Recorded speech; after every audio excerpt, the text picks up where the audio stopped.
नमस्कार, बहुत बहुत स्वागत है आप सभी का। आप देख रहे हैं IBC 24। दोपहर के 3 बज रहे हैं और हम तीनों आपके लिए लेकर आए हैं बेहद ही खास कार्यक्रम, बेहद खास बुलेटिन। देश की खबरें बनी सुर्खियां।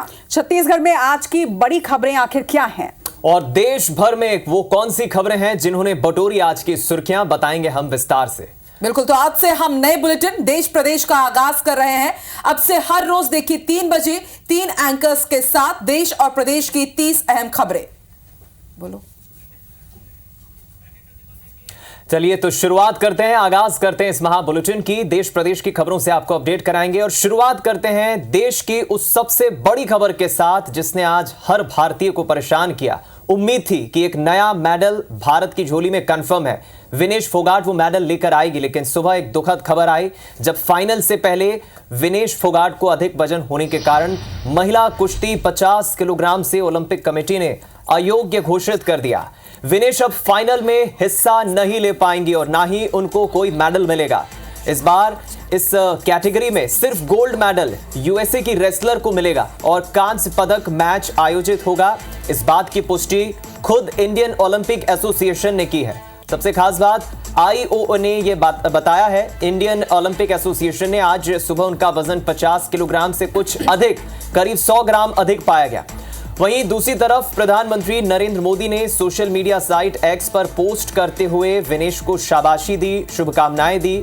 उन्होंने लिखा कि विनेश, आप चैंपियंस की चैंपियन हो, जो कुछ भी हुआ वो बेहद दुखद है।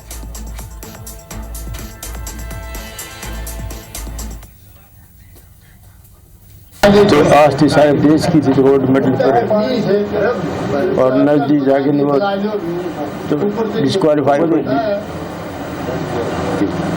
मैं तो माँ बाप में मेरे को तो दुख है, लेकिन सारे हिंदुस्तान को इस चीज़ का बड़ा दुख है। मध्य प्रदेश के पूर्व मंत्री और पूर्व सांसद सज्जन सिंह वर्मा के बयान पर बवाल मचा हुआ है। मध्य प्रदेश की खबरों का रुख कर रहे हैं। सज्जन सिंह वर्मा ने कहा कि बांग्लादेश के प्रधानमंत्री की तरह ही भारतीय प्रधानमंत्री नरेंद्र मोदी के निवास में भी जनता घुस जाएगी। गलत नीतियों के कारण यहां भी बांग्लादेश जैसा हाल होगा। उन्होंने कहा है कि जिस तरीके से बांग्लादेश में गलत नीतियों के कारण शेख हसीना के निवास में जनता घुस गई और विरोध किया, उसी तरह नरेंद्र मोदी के प्रधानमंत्री कार्यालय में भी गलत नीतियों के कारण आक्रोशित जनता घुस जाएगी। उन्होंने कहा कि आक्रोशित जनता पहले श्रीलंका में प्रधानमंत्री निवास में घुसी है और अब बांग्लादेश में। अब अगला नंबर भारत का है। जवाब में ऊर्जा मंत्री प्रद्युम्न सिंह तोमर ने कहा है कि कांग्रेस पार्टी देश में अराजकता और लोगों को तोड़ने की बात करती है, जबकि प्रधानमंत्री जोड़ने की बात करते हैं। एक दिन ये जनता जितने सड़क पे हिलोरे ले रही है, एक दिन तुम्हारी गलत नीतियों से तुम्हारे प्रधानमंत्री निवास में घुस जाएगी, कब्जा कर लेगी। अभी श्रीलंका में हुआ, पहले श्रीलंका में जनता प्रधानमंत्री के घर में घुसी, अब बांग्लादेश में घुसी। अब भारत का नंबर है। कांग्रेस सिर्फ देश में एक अराजकता का माहौल पैदा करने का बात करती है, लोगों को तोड़ने की बात करती है, जबकि देश के यशस्वी प्रधानमंत्री माननीय नरेंद्र मोदी जी जोड़ने की बात करते हैं और उनके उत्थान के लिए काम कर रहे हैं। और देश प्रदेश में अब बात करते हैं छत्तीसगढ़ की खबरों की। छत्तीसगढ़ पीएससी घोटाला मामले में आज रायपुर, बिलासपुर, भिलाई के साथ ही धमतरी में सीबीआई ने रेड की कार्रवाई की है। सीजीपीएससी के पूर्व अध्यक्ष टामन सोनवानी के पैतृक घर सीबीआई की टीम ने दबिश दी। बता दें कि सीबीआई के 13 अधिकारियों ने घर में मौजूद लोगों से पूछताछ की, साथ ही डॉक्यूमेंट्स को भी खंगाला है। टीम करीब 2 घंटे बाद यहां से लौटी है। वहीं बिलासपुर में कांग्रेस नेता राजेंद्र शुक्ला के निवास पर भी रेड की कार्रवाई की गई। शहर की यदुवंदन नगर, तिफरा के पुराने और नए आवास दोनों ही जगहों पर टीम इस वक्त भी मौजूद है। 5 से 10 सदस्यीय सीबीआई की टीम इस वक्त जांच कर रही है। सीबीआई की एफआईआर में कांग्रेस नेता राजेंद्र शुक्ला के बेटे का नाम भी शामिल है। वहीं भिलाई में पूर्व गवर्नर के सेक्रेटरी अमृत खलखो के घर सीबीआई की टीम पहुंची। तालपुर स्थित घर पर छापामार कार्रवाई चल रही है। साथ ही रिसाली कृष्णा टॉकीज रोड पर स्थित अमृत खलखो के दूसरे ठिकाने पर भी जांच इस वक्त जारी है। अमृत खलखो के बेटे और बेटी भी सीजीपीएससी में चयनित किए गए थे। आपको बता दें कि अमृत खलखो रिटायरमेंट के बाद गवर्नर के सेक्रेटरी रहे हैं। वहीं सीबीआई की कार्रवाई को लेकर सीएम विष्णुदेव साय ने एक्स पोस्ट में लिखा कि पीएससी मामले में कोई भी भ्रष्टाचारी नहीं बचेगा। अब सुशासन की सरकार में घोटालों की पूरी जांच हो रही है। कांग्रेस की सरकार ने पीएससी में घोटाले पर युवाओं के भविष्य के साथ खिलवाड़ किया था। इधर देश की एक और बड़ी खबर से आपको अपडेट करा दें। पेरिस ओलंपिक में 2 ब्रॉन्ज मेडल जीतकर देश का नाम रोशन करने वाली स्टार महिला शूटर मनु भाकर आज अपने वतन लौट आई। बुधवार सुबह मनु भाकर और उनके कोच जसपाल राणा दिल्ली एयरपोर्ट पर जैसे ही पहुंचे, बड़ी संख्या में फूल माला लिए ढोल नगाड़ों के साथ उनके समर्थक, उनके चाहने वाले, परिवार के सदस्य स्वागत करते नजर आए। इस दौरान बड़ी संख्या में लोगों का हुजूम उमड़ पड़ा। दिल्ली एयरपोर्ट पर मनु भाकर के माता पिता भी मौजूद थे। यहां पर स्वागत के दौरान मनु भाकर ने अपने फैंस को वो मेडल भी दिखाए जो उन्होंने जीते हैं। स्वागत के दौरान उनके कोच को भी लोगों ने काफ़ी बधाई दी, उनकी सफलता पर खुशी जताई। इधर हरियाणा के झज्जर की रहने वाली मनु भाकर ने जिस तरह women's individual 10 metre air pistol में और मिक्स्ड इवेंट में सरबजोत सिंह के साथ मिलकर ब्रॉन्ज मेडल जीता है, वो एक ही ओलंपिक में 2 मेडल जीतने वाली पहली भारतीय महिला बन गई है। मनु भाकर पेरिस ओलंपिक की क्लोजिंग सेरेमनी में भारत की ध्वजवाहक होगी। इसके लिए वो वापस दिल्ली से पेरिस जाएंगी। रविवार को क्लोजिंग सेरेमनी होगी पेरिस में, जहां मनु भाकर भारत को लीड करेंगी। बहुत खुशी हो रही है। जिस तरीके का स्वागत किया गया एयरपोर्ट पे भी और यहाँ होटल में भी, लीला पैलेस, मुझे बेहद खुशी है कि लोगों से इतना सारा प्यार मिल रहा है और इतना सपोर्ट कर रहे हैं। और मैं उम्मीद करती हूँ कि आगे भी ये यूं ही बरकरार रहेगा। मैं भी यूं ही मेहनत करती रहूँगी और अपना बेस्ट देती रहूँगी।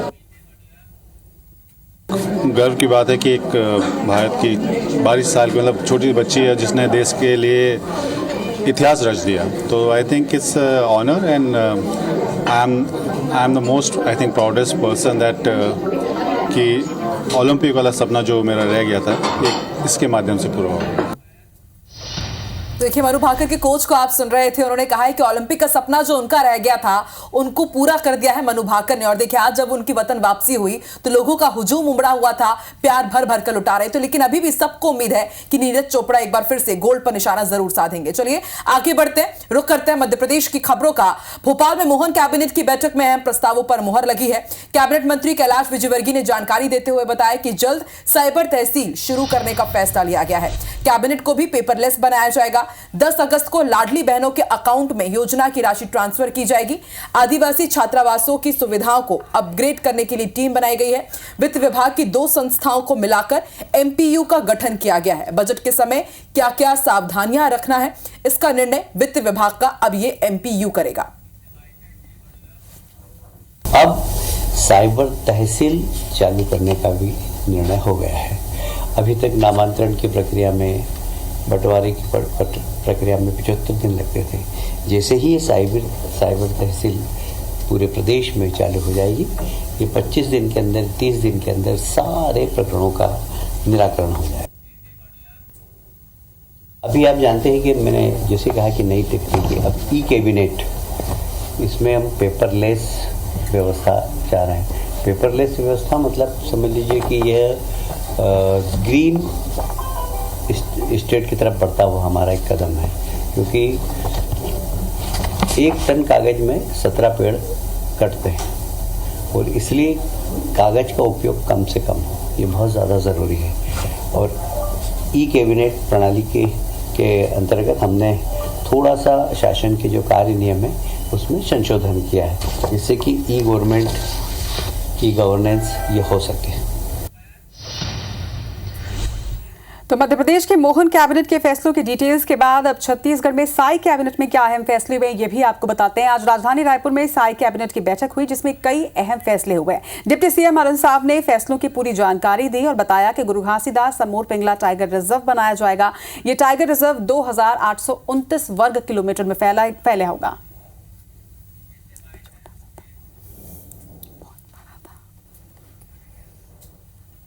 राज्य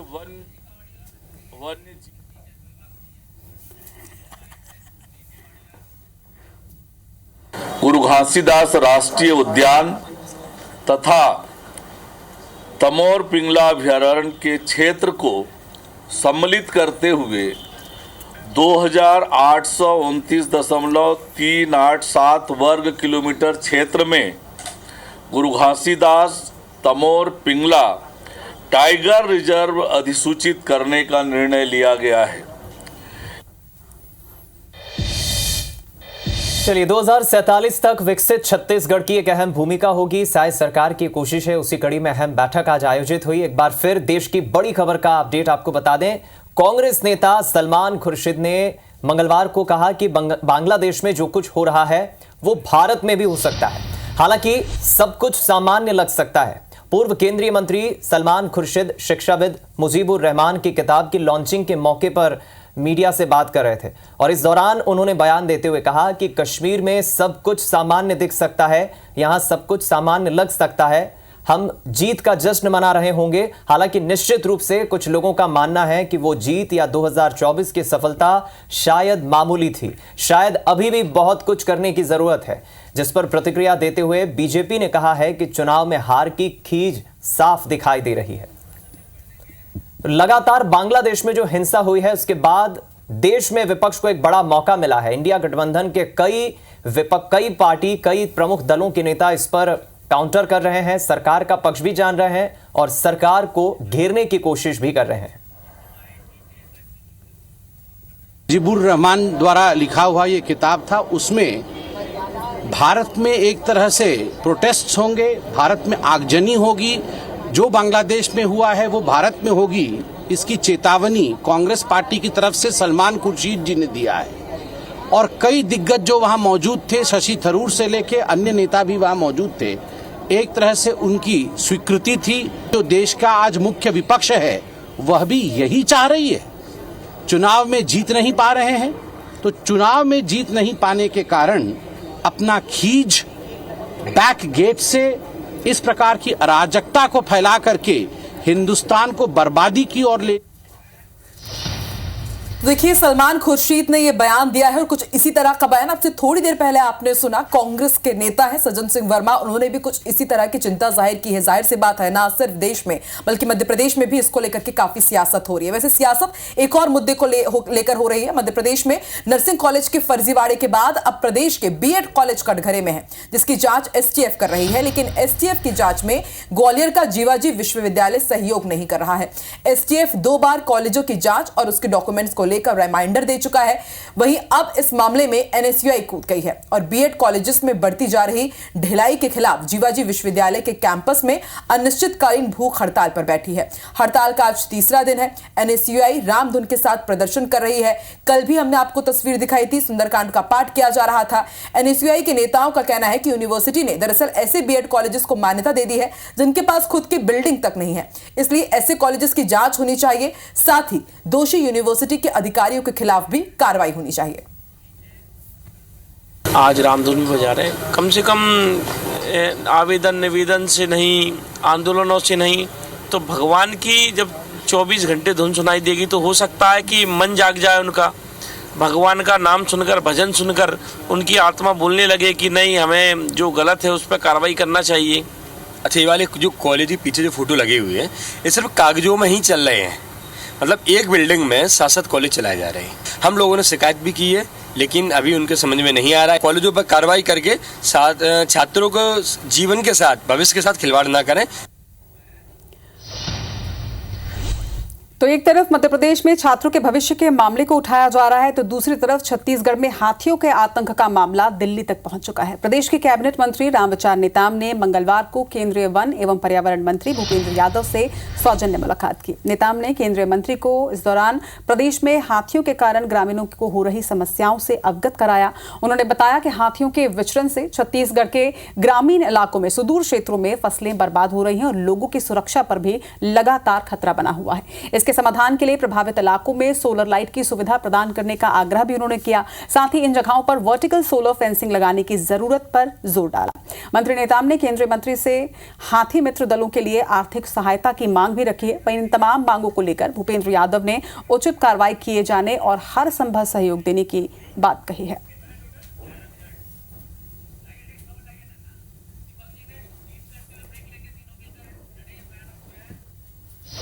मध्य प्रदेश की खबर का रुख करते हैं। राजधानी भोपाल से बड़ी खबर अपने दर्शकों को बता दें।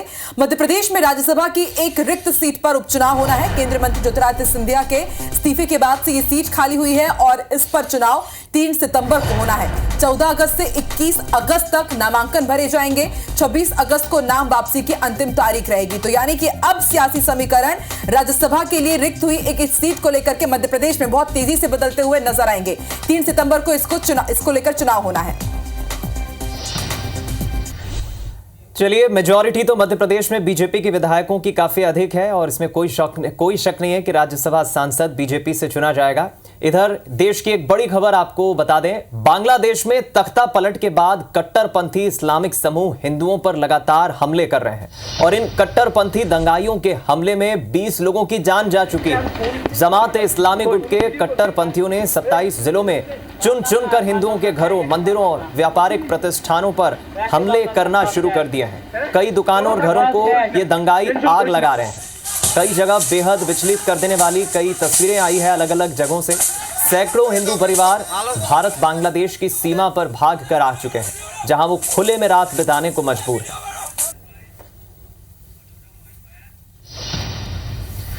इधर राजधानी भोपाल में दिन दहाड़े शराब कारोबारी से लूट का सनसनीखेज मामला सामने आया है। गोविंदपुरा थाना इलाके के सुभाष नगर विश्राम घाट के सामने स्थित रचना टावर के फ्लैट में स्थित दफ्तर में लूट की वारदात हुई है। शराब कारोबारी के ऑफिस में घुसे 2 अज्ञात बदमाशों ने बंदूक की नोक पर 15 लाख रुपए की लूट की है। खास बात यह है कि जिस रचना बिल्डिंग के जिस फ्लैट में लूट की इतनी बड़ी वारदात को अंजाम दिया गया, बदमाश हथियारों से लैस थे। उन्होंने बिल्डिंग की पहली मंजिल पर स्थित शराब कारोबारी संतोष साहू के ऑफिस में घुसकर इस पूरी वारदात को अंजाम दिया।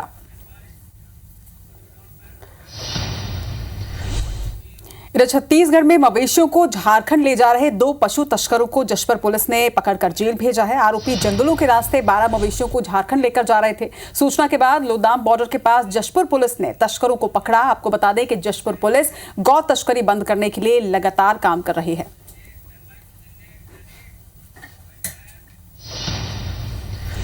तो मध्य प्रदेश में आज क्या खास था, ये मैंने आपको बताया। छत्तीसगढ़ की खबरों से मैंने आपको किया अपडेट और देश की खबरों से मैंने किया अपडेट। कल फिर मिलेंगे इसी समय इस खास बुलेटिन में। तब तक हम तीनों को दीजिए इजाजत। नमस्कार।